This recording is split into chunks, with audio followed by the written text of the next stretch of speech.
revienta el crono. Tampoco vayas a hacerlo muy bien porque si no la gente no va a venir, ¿sabes? Una cosa que sea normal, ¿sabes? No demuestres todo tu potencial.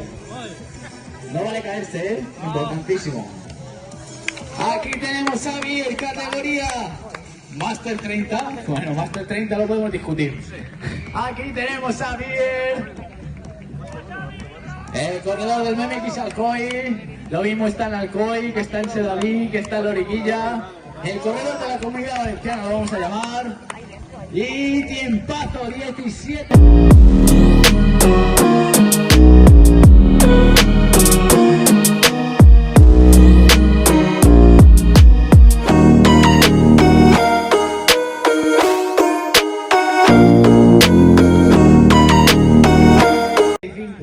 Déjamelo en 17, no te pido más. Cuando quieras, Biel, segunda vuelta. Categoría, más de 30 pone aquí, categoría. ¡Venga, guapetón! Sale bien. Hombre, no. Para mí es el más guapo. El monitor de la escuela de Puntras de Loriguilla. Ahí lo tenemos, que no ha querido perderse esta prueba. Me ha dicho que tiene una sorpresa ahora después con uno de sus alumnos. Lo tendremos aquí. ¡Vale!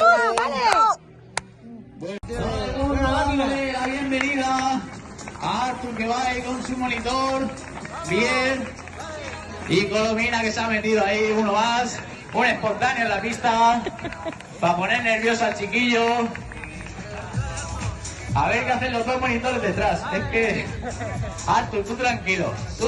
Si te tienes que caer, cáete. Deja la bici y tú no te hagas daño. Pero que... Ahí estamos. Nena. Vamos. Vale. Lunes y jueves. Buena. De 5:30 a 7:30. Podéis venir aquí al Puntras de Loriguilla, que está la escuela.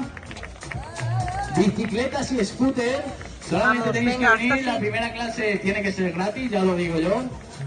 Venid, probáis, lo conocéis. Venga, Y lo que demás ya ya, seguís.